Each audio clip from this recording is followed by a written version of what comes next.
Okay. మరి అయితే మీరు చెప్పిన దాని ప్రకారం వయసుతో పాటు అభిప్రాయాలు కూడా చాలా మారుతాయండి.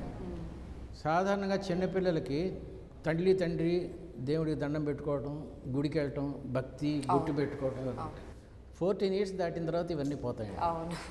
ఎందుకంటే వాడి సమస్యలేం లేవు. దేవుడు అంటే సమస్యే కదా, సమస్య ఉన్నవాడు దేవుడి దగ్గరికి వెళ్తాడు. వాడికి సమస్యలేం లేవు. ప్రపంచం అంతా ఆహ్లాదంగా ఉంది, డబ్బులు ఎప్పుడు కావాలంటే అప్పుడు ఫాదర్ ఇస్తున్నాడు, ఇంక దేవుడిని కేరే పిల్లలా ఉంటాడు. ఇలాంటి అభిప్రాయాలు మారుతూ ఉంటాయి.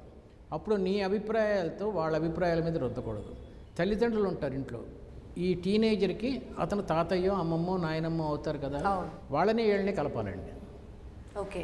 ఈరోజు నేను అమ్మ నాయనమ్మ నువ్వు సినిమాకి వెళ్దాం అనుకున్నాను, లాస్ట్ మినిట్లో నాకు ఏదో పని తగిలేదు, నాయనమ్మ ఒక్కదాన్ని నువ్వు తీసుకెళ్ళు, క్యాబ్లో తీసుకెళ్ళు అని ఒక 10 రూపాయలు ఇచ్చి నాయనమ్మకి పాప్కార్న్ కొనిపెట్టి ఇంటర్వ్యూల్లో ఓకే ఇలా చెప్పామనుకోండి, ఓహో ఇంత ఉంటుందా అని చెప్పినప్పుడు వాడి పిల్లలు మళ్ళీ నీకు ఇంత చేస్తారండి. అర్థమవుతుంది కదా మీకు? ఒక జనరేషన్ నువ్వు చెప్తే ఈ జనరేషన్ కింద జనరేషన్కి నీకు చెప్తాను. ఇదంతా మనం బ్యాంకులో ఎఫెక్షన్ బ్యాంకులో డిపాజిట్ చేసుకున్నట్టే ఎఫెక్షన్ని అలా చేసుకుంటూ పోతే మనకి ఫలాలు కూడా బాగుంటాయి. అలానే గురూజీ చాలా క్రూషియల్ స్టెప్, ఇంటర్మీడియట్ పిల్లల్ని ఎలా హ్యాండిల్ చేయాలంటారు, వాళ్ళు ఎలా ఉండరు అంటారు ఆ టైం? ఇంటర్మీడియట్ అంటే ఇన్ ది మిడిల్ అని అర్థం. ఈ ఇంటర్మీడియట్ స్టేజ్లో పిల్లలందరూ ఇట్లా డిపెండెంట్గా తయారవడం. డిపెండెంట్ అంటే ఫ్రెండ్స్ మీద డిపెండెంట్ అవ్వడం, ఫ్రెండ్స్ అందరూ సిగరెట్ కాలుస్తున్నారు, నేను సిగరెట్ కాకపోతే హీరోని కాను అనుకోవటం.